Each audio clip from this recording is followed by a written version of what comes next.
huge week again for silver and Bitcoin. I'm sorry, silver and gold. And we're going to break it down. What's going on, John? It is just crazy out there. We've not seen gold. I'm conflating the two. We've not seen, which is probably, I'm starting to think it feels more like Bitcoin the way it's moving. We haven't seen it move like this, at least in our lifetimes. Yeah, so where to start here? So let's do the let's just say 2025 return. So I'm showing gold was up about 65% for the calendar year 2025. So that was one of the best performing assets out there. So there already was this gold story developing. Hey, it's outperforming Bitcoin, which also actually that wasn't all of 2025 story, right? Because Bitcoin spent most of 2025 well above 100K, and it was kind of like Bitcoin and gold both doing well. Yeah. It wasn't until the sell-off in the second half of October when Bitcoin hit a high a little before October 10th of 125K, pulled back down into the 80s. We're back down into the 80s now. That was when gold kept rallying, Bitcoin pulled back. Then there was this big divergence. So that's where this narrative started of, okay, gold's doing better than Bitcoin. What should we make of it? And it has persisted now for, what is that, 3.5 months. And it got very pronounced with gold going above $5,000 an ounce. Then you also have this silver rally that is continuing. Silver, I think, is a little bit more idiosyncratic. If you look at the long-term chart of silver, it's very wild. It has these three basically parabolic rises, 1980, 2011, and then today. And then it does like not very much of anything in between those.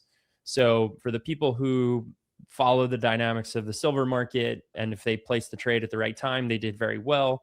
But timing is very critical in that one. Gold, I would say, is a better store of value over the long term, but we're going to get into some of this. I think people are being having a little too much recency bias with just saying, oh, this is it. The market's choosing gold. They're not choosing Bitcoin. I think you definitely do need to zoom out, because there's been periods of time where gold did nothing. And in those same times, Bitcoin wildly outperformed it. So some perspective is warranted here. We're going to get into those charts. Just putting a cap on this summary, today has been a big day because these two precious metals, gold and silver, have been rallying, just feels like nonstop for many months. Today is the first very big reversal. So as it stands right now in the afternoon on Friday, January 30th here, silver was down as much as 30% at one point. Gold, and it's now, I show it down 27%. It's close enough. Gold is down between 9 and 10%.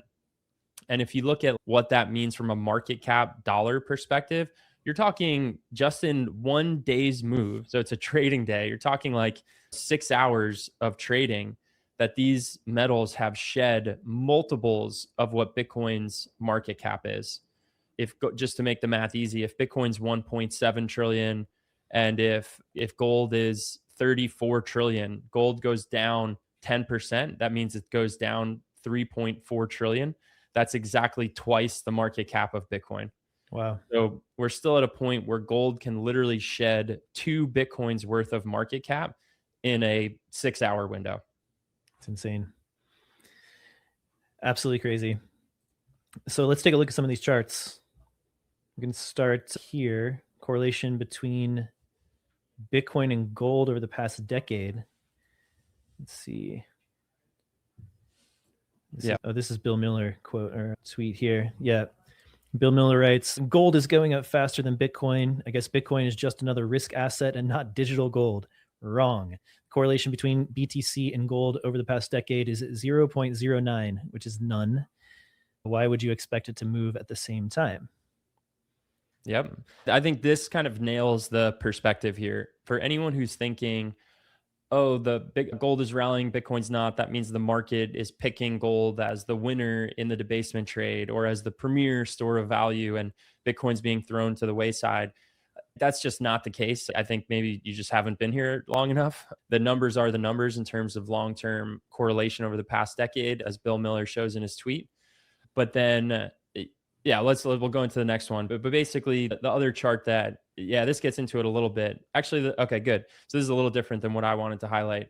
I wanted to highlight the August or just 2020 as a year. If you guys remember, gold rallied up to 2K in August of 2020. So that was like a rally during the COVID years, but then it did nothing. It didn't go back above 2K until March of 2024. And just think what Bitcoin was doing that whole time. So there is like a little bit of trading going on between gold and Bitcoin. One gets the spotlight, one doesn't. Gold has the spotlight for now, with today being the exception. But yeah, let's not be too myopic here and have too much recency bias when we evaluate these things. It is worth noting that Bitcoin is flat for the day on a day like this for gold and silver. We should, yeah, you're right. We should point that out. 84K Bitcoin right now. There's a little dip to 82, but we're right back up to flat for the day. Yeah. Okay. I think this is the one you were diving into. Yeah. So let's do the Balkunas one before that, because I was talking. Oh, actually, I guess I did kind of cover this a little bit, because I mentioned gold basically doing nothing from mid 2020 to the beginning of 2024. And Eric Balkunas is highlighting the same thing, that Bitcoin did very well in 2023 and 2024 and was leaving gold in the dust. So just to flip it the other way, the people writing gold's obituary at that point also were a little too quick to the punch. And that highlights something you and I talked about last week. I think we should have the view that gold is not going to go away. Gold's not going to be ignored. It's not going to go to zero anytime soon. Do I think it's going to appreciate faster than Bitcoin in the next 2, 5, 10 years? Certainly not. Do I think it's going to re-back our money in some explicit sort of way? Also, no. But it'll likely keep going up in terms of fiat. Yeah, I talked to a gold bug friend, former gold bug. You could say he's still a gold bug, but more of a Bitcoiner these days, and asked him what he thought about what was going on. He said, "Oh, gold's finally catching up a little bit." So, yeah, this is the perspective, same perspective here as Eric. And I will just pay a little bit of lip service. I don't want us to come across as, oh, it's obvious that gold is doing well and Bitcoin's not, because what a listener might say is, all right, Brady and John, if it's so obvious, then why didn't you guys forecast it 6 months ago? And obviously, we weren't calling for gold to be up 65% in 2025 and Bitcoin to be flat. That we never said that. It just as easily could have happened. The timing of these things is very difficult. Bitcoin could have had a much better year in 2025, and then maybe 2026 was going to be gold's year. Getting that exact timing right is difficult. I think it's much more meaningful and valuable to be impressive, to be correct over a multi-year time frame rather than get 1 year or 6 months of price action correct. All right, I keep teasing this one. Ready for it now? Yeah. So another theme we touched on last week, but I think it's worth hitting on again. As much as there's a rift between Bitcoin and gold people on Twitter and in the media at large, I think the bigger indictment should be on stocks and on the 60/40 portfolio. So I don't think it's necessarily, oh, gold's doing well, go dunk on Bitcoin. It should be gold's doing so well. What about these active equity money managers? What about these people who've just been sitting on the 60/40 portfolio getting basically crushed, especially for the last 6 years, when you could have just held this yellow metal and not paid a bunch of investment professionals to pick stocks for you? So what you see here is that if you measure US stocks in gold instead of dollars, so this is just gold performance relative to US stocks, it's a 12-year low and hasn't been this low since about 2014. So another way to say that is just gold has outperformed US stocks pretty dramatically in recent years. Here's another way to look at it too. This brings in a couple of different layers here: gold, Bitcoin, and the BTC gold chart combined. This is an interesting one. Yeah, go for it, John, and then I'll lay in. For sure. Yeah. I was just going to say, this is like a taste of healthy hopium. Should we let our listeners know we have a whole section of healthy hopium for you today, but this is just a little teaser. And this is the idea that it's been highlighted before, but I think whoever posted this on Twitter did a good job of playing with the charts to really demonstrate it. But it's this idea that it is common in the history of Bitcoin, and looked at it alongside gold, that sometimes gold does precede a big move in Bitcoin. So it's looking at a gold top in 2016, and then what did Bitcoin do after that? There was a big run up. It's looking at a gold top in 2021. And then what did Bitcoin do after that? Big run up. And then the obvious implication here is a gold top in 2026. Would that potentially lead to a Bitcoin run up? I don't want us to come across as this is absolutely deterministic or this is a physics relationship or something like that, but it's not crazy to suggest. There have been periods of time where, like I said, a gold run up preceded a Bitcoin run up. So it wouldn't be crazy to assume or to see it happen again. Yeah. So how would you reconcile that with the there is no Bitcoin gold correlation? Is that because they're not doing it at the same time? And but there seems to be this pattern where gold money rotates, quote unquote, into Bitcoin. That might be assuming way too much about what's actually happening here, of course. Yeah, that's a good question. I think it's because if you just measure a pure correlation, it's looking at what are they doing at the same Same time. moment in Yeah. time. Yeah. Yeah. So I guess if you wanted to marry up those two charts that we showed, you would have to put Bitcoin on some sort of lag behind gold, and then maybe the correlation increases, but I have not run those numbers. Yep. Fair enough. Yeah. All right. Let's see. We have this one you threw in for just because it was funny. And there's a lesson to be had here as well. Yep. So this is Joseph Wang, used to work at the New York Fed, actually, and his kind of big commentator on economics and monetary policy. And he said, sold all my paper silver. This is on the 26th. So it's earlier this week. Sold all my paper silver, went to sell some physical for the first time, could go higher, but honestly, have only ever used this stuff as a makeshift hammer. A dealer offered $90 and noted lots of people selling. I believe at this point, the silver price was 100 or higher. So the fact that he's saying the dealer offered 90 was to indicate the discount that was there when you go to sell physical. And I was just having this conversation with a friend. Again, I'm not trying to knock precious metals, like nobody should own them. I think they're worth owning. But just imagine if you went to sell precious metals like in person. You would have to take a day off work. You can't, with Bitcoin, you could do it from your couch or from your phone. Just imagine actually having to go to sell precious metals, the time you're taking and the risk you're taking. Yeah, and the spot prices almost always there's just a much bigger spread than you'll get with a Bitcoin exchange. Yeah. Yeah. And then there's one more here just for fun on the gold front. This is Nicolas Dorier, and he is a legend in his own right. And since we're got him up here, I've got to shout him out. He is the guy who wrote to BitPay when they had released this API, and they made this claim about basically that you've got to have these like intermediaries for whatever. And he writes, he famously tweeted, "This is lies. My trust in you is broken. I will make you obsolete." And then he built BTC Pay Server. So he's a legend. Anyway, he paraphrased Satoshi here and just turned it around as from gold bugs to Bitcoiners. And hey, we've got this physical asset that's as scarce as Bitcoin.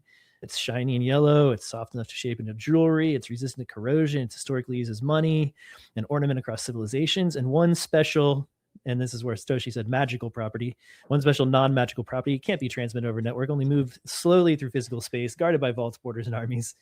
Scarcity is enforced by code and math, not by code and math, but by geology and the cost of digging out of the earth. So yeah, this is a good time. Bitcoiners, I'm sure that there were some replies here that Copart or Nicola, but it's a good fun one. Yeah, I enjoyed it. Well done by him. And it just highlights this point that it's not as if there's some currency out there that is still backed by gold, right? Like this already happened. In order for us to go back to a gold backed currency would be to go in reverse to something that we already know failed. So it's just, again, I'm not a total gold hater. I think it will go up in price, but it's just not suited to be money in a modern digital world. We do things a little bit different here at Swan. We're not just an exchange. We're just a family. We're a bunch of Bitcoiners who love to share Bitcoin with our families and with your families and help people build generational wealth so that you can really ride this wave of Bitcoin money, building a solid foundation for all of our futures. So we do build solid and strong relationships with clients. John is one of our most senior get rid of you so I don't cover you up. One of our most senior managing directors at Swan Private. We've also built an incredible platform. We have the highest levels of security. We have a SOC 2 Type 2 compliance, which is continuous auditing, a very high level of audited security with all of our systems. We work with BitGo and Bakkt and Equity Trust, solid companies that have been around for a long time, doing great work for custody. And we have amazing events and content that we put out, like this channel. If you're not subscribed, you should. The other show that runs regularly on this channel, there's a couple others actually, but No Second Best is our flagship show hosted by Hurley. Fantastic stuff coming out twice a week. We have an IRA plan for you guys to check out. Throw some real Bitcoin into your IRA. You can play around with this calculator, set your own assumptions, and find out why Bitcoin will be a great option for your IRA. Really simple to set up. We guided transfers and rollovers and everything. Like we are here. You can talk to real humans super easily at Swan.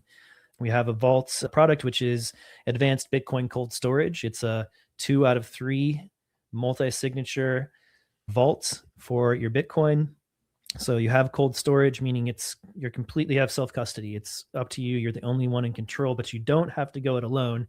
We're with you to help you get everything set up, and we can help create a new vault and move your funds if one of the keys is lost or compromised. For instance, go and watch Lynn and Adam Back talk about Swan Vault on the site here. We also have Swan Generations coming out very soon, which is an awesome way to give Bitcoin to the future generations, irrevocable gifts of real Bitcoin, and they'll have an account. You pick an ascension age, and they can get control of that Bitcoin between 18 and 25. Any gift that is given until that ascension age is, again, irrevocable. So it can't be, you give it to your kid and it's not going anywhere. And that's the way this product is designed. So anyway, come join us at Swan, swan.com/SSL.